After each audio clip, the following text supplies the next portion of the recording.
Northwest City Politics in the Know with Juanita. We're glad that you're joining us again this week. It's been a little while since we've had regular shows, so we're glad that you're joining us. We're always happy for people like you, people that are interested in what's happening in the cities in our area. If you haven't watched us before, every week we'll have somebody on from one of the 9 cities in CCX's viewing area to kind of update us on what's happening in the city. What's the city council doing? What have they recently done? Maybe there's some future things they're looking at to keep you up to date on what's happening. And then we do encourage you, if you're from Osseo tonight, to be sure to contact Mayor Duane Poppe, who's our guest, and take down his email and phone number. If you're from another city and an issue interests you, contact your own city council or mayor and let them know what you think about it. So we're very happy to have you joining us again. It's been a little while, so we definitely need an update on Osseo. Well, thank you for having me back. I appreciate it. And I'll let you introduce yourself to the wider audience out there. Well, I'm Duane Poppe, the mayor of the city of Osseo. I'm finishing my 4th term as the mayor, so it's been 8 years. Ah, right. 3 years prior to that as council. So you've it's been got 11 experience. years in city government. Yes. So, but yes, and then up for re-election this fall. Ah. So we'll see if we'll A busy have fall. me back. Yes, A have me busy back. fall. To the issue of redevelopment in Osseo. Maybe you can tell us about some of the newest businesses that have come into Osseo during this current year, like. Yeah, we've had we're pretty full on businesses. Okay. So a lot of the businesses we're still there. A couple of businesses have closed just because they reached retirement age. Oh, right. And they just said, we're going to go enjoy our retirement now. But we do have one business coming in. It's called Two Scoops. Okay. Though it's an ice cream parlor. It's right on Central Avenue there. That'll be open probably late September, mid-October, somewhere right in there. So that'll be a nice welcome addition to have. Oh, yeah, that sounds like a fun thing. Hard ice cream with a variety of flavors back into town. That we've sorely missed way back in the day. The snack shack, and then the ice cream counter at the pharmacy. Oh, right. That we'd bring the kids up to. So it was something that was needed, and we're glad that we're able to bring that into town. Oh, right. Now, your city council, does it have any sites that they're wanting to redevelop in the future that you're identifying? Yeah, no, we've got a couple that we're looking at different projects that we can do. We've met with a number of developers and got their inputs. And right now, we don't have everything kind of lined up to be able to start anything. Oh, right, but again, right. Some of these projects, you got to have a little foresight and then be able to acquire sites when they come available. And it's always that balancing act of, do you acquire sites too early and taking them off the tax rolls? Ah, that's not good. Exactly. So, it's, or, then like some of them that we have, then you end up renting them out. So you make money back that way, but, we don't like to be landlords, but sometimes you have to be to get some of the stuff accomplished. But yeah, so we're looking at some sites, identifying some things that, we'd like to see happen. And, and it would be, some projects again that would be, a pretty good scale for Osseo that again would help, with the tax base is, the biggest thing through smart development, you're able to increase the tax base, without, raising taxes, if you will, on the homeowners. So. No, that's an important part of city council's job, right? Yeah. Attracting new businesses is an important thing. Yep.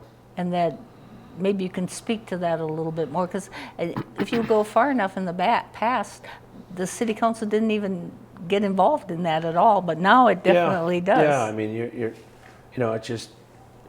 it helps drive revenue. Your commercial tax base is considerably more than what you get on residential.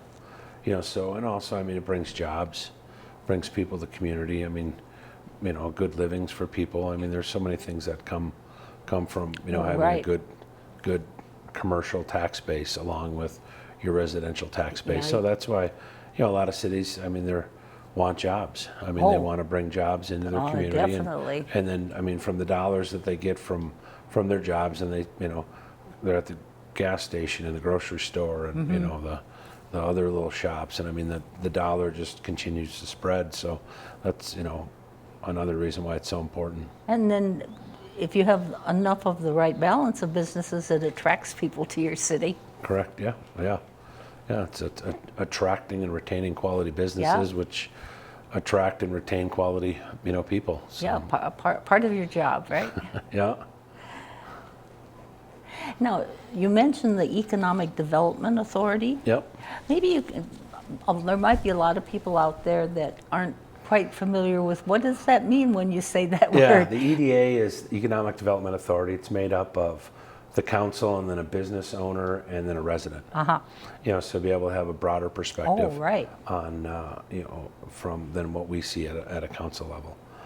And it's really, it's their job is drive economic development. I mean, look for opportunities, look for deals, be able to, spend money, tax money to help, generate businesses. And, so I mean, they're a very integral part in kind of the development process, and, most everything kind of comes up through the EDA. We look at a number of different sites and talk to developers and, and be able to understand where things are at and, understand the TIF districts that, we've set up and, kind of look at, if there's extra TIF increment, I mean, is there a way that we can redeploy it in another area to help with development over there? So, I mean, it's kind of, always kind of looking at through the lens of, what can we do to help, because everything we do in Osseo is redevelopment. We don't have greenfields, so you got to get kind of unique and understand what the unique challenges are on the sites, and to be able to put that all together. And well, and there's a lot of work that happens behind the scenes before anything is visible to the public. Yes. Quite a bit, sometimes years. Right. So this is a good time to do some of that work on projects that you're looking at in the Osseo area. Are there any areas that you're looking to redevelop in the future that you haven't started anything, but I mean, there's a couple, that, we're talking to developers and trying to help them figure it out, because I think they're both sites that, it'll be a higher and better use. And, at the end of the day, that means higher taxable value, which means, more tax revenue, less we have to raise taxes. Yeah, that an important part of balancing everything out is to not have everything go too heavy either to businesses or too heavy on your residents. I mean, you look at, we did 5 Central, I mean, that apartment project, your taxable value of all the parcels was about $800,000, and now it's $23 million. I mean, it kind of goes to show you what, by doing smart development, how that can help the city. Up and going. Now, Osseo has a farmers market. That's maybe you can tell us, where is it held? People in Osseo know, but maybe some people in the wider community might be interested. Yeah, no, it's right on Boerboom Park. It's the park that's right across from City Hall, kind of right under the water tower. And it's right located on the north side, so it's on 5th Street. Okay. So it's between there and the senior co-op, building right there. But yeah, they started the week after the 4th, so whatever that 9th or whatever that Tuesday. Tuesday evenings, right? Tuesday evenings, Well, Tuesday, afternoon, late afternoon into the evenings. Sure. And we coordinate that with our movies and music in the park as well. So a lot of times, the vendors will come, people come, get fresh fruits, vegetables, and then food, and then just continue on and go to the park. And we try to integrate this year food trucks, as well. So then we typically have a food truck idea. there. And then one of the weeks, one of the vendors, Smithberry Farms, donated all the corn, and they had a corn feed. Oh, how fun! So it was just free for anybody that came up. So that was a hit as well. I bet. A lot of people came up and got their fresh ear of corn, and which is always a great summer treat. Right, that'd be fun. So yeah, and then that'll run until the end of September here. So Yeah, end of September. Yeah, the farmers markets have been very popular all around the area. You could probably go to one every day, right? Yeah, yeah, But it is really an advantage in terms of fresh vegetables, fruits, yeah, locally grown items. yeah, yeah. I mean that, and a couple years ago we did the Osseo orchard. Where we planted the fruit trees. Right. And those are coming in. Oh, So fun. hopefully, next year or year after, hopefully that some of the trees will be mature enough that they'll bear some fruit. Right. And some of the berries that were planted, those are producing now, and people come and just pick those. Yeah. Go home and make Yeah, a that's kind of blueberry pie or a something. fun So, idea for a yeah, city, right? yeah. So like we got apples and other things that be fun once they mature there. And, Right. You got a lot of apples. And the farmers market, who's responsible for the organizing and running of it? City staff. Is it city? Okay, I wasn't Yep, sure and if it then was. and then we have volunteers as well that really help coordinate it. But yeah, they really handle that, coordinate it with the vendors, get everything lined Oh, up. right. So they do a great job with that. Yeah, you need that behind the scenes work to make it happen. Oh yeah, and I mean it's just all the volunteers that help out at yeah. the city. I mean that's always a critical component to making things go as well very as the city. I important. mean, because a city our size, we don't have the ability to have an abundance of staff. So the people that step up and help out are greatly appreciated, and we're always definitely. looking for more people. Yeah, you're in your city, because of the size, more people get to know each other, I bet. Oh yeah. And then I thought we'd talk a little bit, the Osseo's budget for 2021 is in the process of getting to the point where you start talking about tax levy amounts. Yeah, we're right in the process right now. We've had a budget finance committee meet on it. Obviously, sit down with the department heads. They kind of put their wish list together. Oh, right. We put that in. Kind of look at projected revenues, what everybody wants, and then there's a number at the end, and you got to make the difference up with a levy. Right. But the one thing that if you look historically, time over time again, is you have to send in your proposed levy to the county here in Right. September. Then you have until the last meeting in December to ratify it. Right. So just the heads up, historically, it's always been your proposed levy is always going to be way higher than what it's actually going to be. Where it ends up at. Right? Because it can, whatever you set at that levy, it can never be more than that, but it can be less. Right. So you want to have enough in there to understand if something unforeseen or something right. that you have to maybe shift. But at that point, we've done it now 7 years in a row. We've lowered the tax levy in the city. So is it going to happen next year? I think revenues are going to be shorter than they have been. Right. Between building permits and fines and forfeitures and on and on and on and on, just definitely. all the way down the ledger. So we're trying to look at that. So once you get your tax statement, that's my biggest thing, is don't freak out. Right. Just understand that you can express concern, and there's a lot of work that needs to be done still, and that's not the final one. So, stay tuned on that. Right. And we spend the next 3 months, going through it. Oh, you and spend a really- lot of time evaluating and then and kind of going and reevaluating. understanding and saying, okay, is this the right time to cut this program or add this program, Right. or do we really need something like this right now? Or then it goes into our capital improvement plan as well on it and say, okay, we've bonded for some of these things. Can we push some of these out? Do we really need to make that transfer here?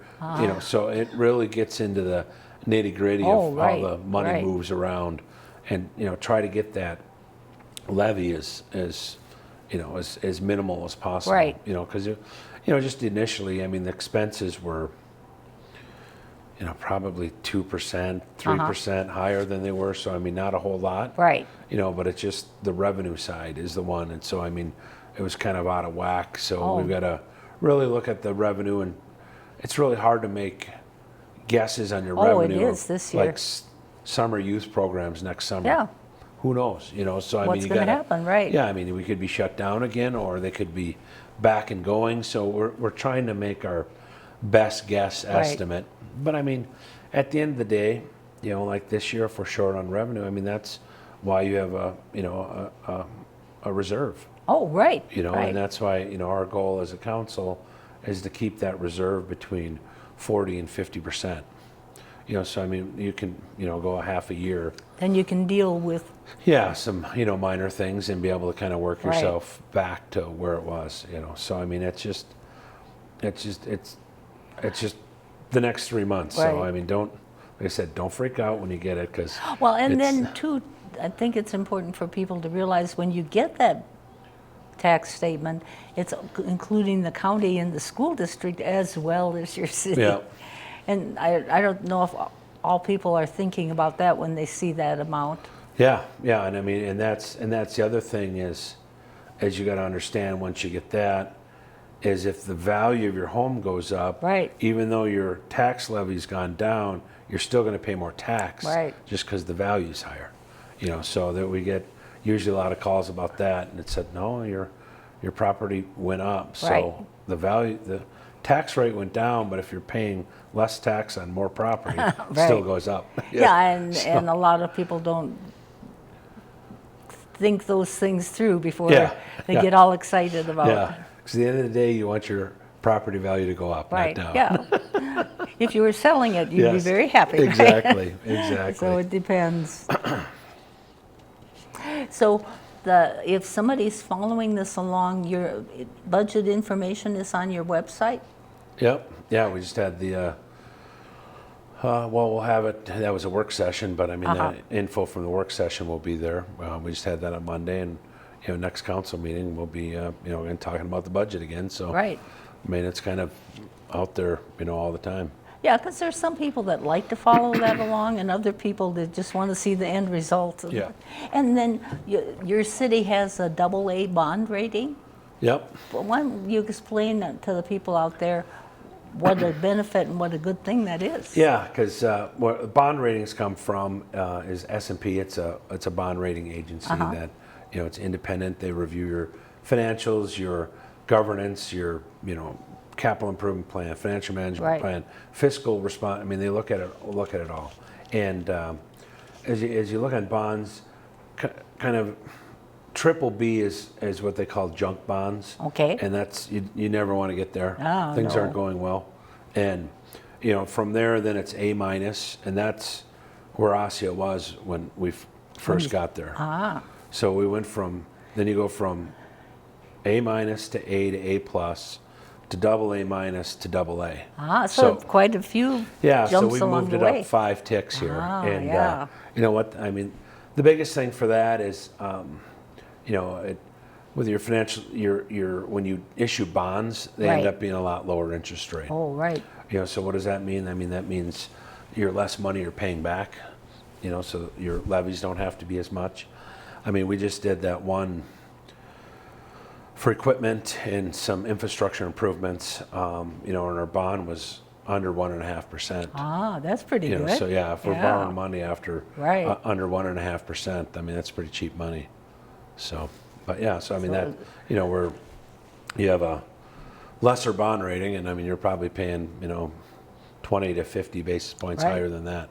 So all of the work that's been done to raise the level that you're targeted at is well worth it. Oh yeah. I mean, and so many other little things that you can't count, but I mean, we always look, okay, can we get to AA plus or AAA minus? But there's just some financial controls that aren't worth the cost to implement. Right. With additional personnel and things, just to get us to that next level. Because we really worked hard on, okay, let's kind of be as high as we can be, and the further along you go, it just takes more staffing, more resources, and that's more segregation of duties, and then there's a decreasing. Now this is the year of doing the census, And not that the city is doing the census, but the city benefits from what the census comes up with. Maybe you could speak a little bit why you want to have all the people in your city to be sure to fill out the census. Because basically the dollars follow the people. So if you don't have the people, you don't have the dollars, and you don't have the seats on a national. Right. You'll lose at the House and the Senate based on your numbers. So I mean, the census is very critical, and I mean, literally takes 2 minutes to fill out the form. Yes. I mean, it's not that cumbersome, and doesn't ask a whole lot of detail on your questions. Right. So I mean, months ago you could go online and just click, and you're done. Yeah, I'll put the online number and the phone number. So if any of you out there haven't done the census yet, be sure to call or check in on the internet. And like you said, it doesn't take long to fill out. Yeah, and now we just got word that they once it gets to the point and really try to collect, they send census workers out. Right. Right. So I mean, they'll come and then they'll come, fully, masked up and having the right credentials on to be able to know that they're from the Census Bureau. Right. That's critical. And then ask the questions, and they can fill the questionnaire out if somebody hasn't taken time to either mail in the form or do it online. Yeah. So I mean, it's critical. If you haven't done one of those two, and if the census worker shows up, it's probably not going to take you that long to answer the questions. Yeah, it wouldn't take very long, and it will actually help out the city and the state. Yep. Because that's how they allocate people for the House of Representatives. Mm-hmm. And there's, like, Minnesota is kind of on a borderline stage, so they're really trying to encourage everybody to fill it out. But it does decide how much help different counties, cities, states can get. Your park and recreation programs, you referenced the fact that the sports activities got canceled. What are your thoughts about, or what kinds of discussions have you had about what kinds of programs you might have in the winter, or what might come up in the spring? Or we, from a city level, we really haven't ran many programs over the winter months. Those have all, because at that time they're in school, and that's true. There's school hockey and basketball, and so mainly it's the spring and summer thing. Be able to get the community kids playing together again. Right. And it was really sad. I mean, we had a grant from the Twins grant, and that helped us buy some equipment and redo the baseball field at Sipes Park. Oh yeah. And we've gotten, and it was still used a little bit because there was still some Osseo Maple Grove Athletic Association baseball games, and we get constant, praise for the quality of the field and the improvements we did. So it's kind of sad not to have a full season on it, after doing all those upgrades, and there's still, some additional upgrades to come. But yeah, I mean, it was, for us, most of those programs have, summer, so when the kids are home, they can jump on their bikes, go down to the park, and you're playing with your neighbors, and again, that just builds sense of community. Oh, and definitely. Everybody kind of know, and then your neighbors, and their neighbors' neighbors know each other, and then you start, at the end of the day, you're looking out for each other, and much better for the city. Yeah. Yep. So it's too bad when circumstances like we're in now demand that you can't have that many people together. Yeah, and I mean, you look back, and it's kind of like, could you put them together? Maybe, maybe not. But I mean, at that time, signups were in March and April. Oh, right in the middle. Yeah, right in the middle of it. And everybody didn't know. Now that we know a little bit more, could you social distance? Can you, do some things? That would have probably helped. And probably pulled them off. Would the numbers been there? I don't know. Maybe, maybe not. Yeah. Probably just wanted to get the kids out of the house. Maybe they were going to. Right. Yeah. So we, so I think going in, that's, as we talked in the budget earlier. Okay, let's not be so drastic. There's probably ways we can do this, and let's try to think about how much revenue are we really going to get. If we reduce size by a little bit and spread it out, or do some different programs, or maybe two of the same, or I don't know. Well, so like I said, let's just kind of take some time here to figure it out. And you've got from now through next spring, right? Before you have to put something forward. But people can certainly contact you about that kind of issue too, right? Oh yeah.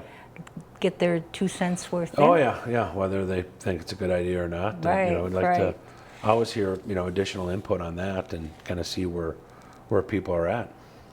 Now, your parks are still open, but what kinds of activities are okay to do and what ones don't they want you to do?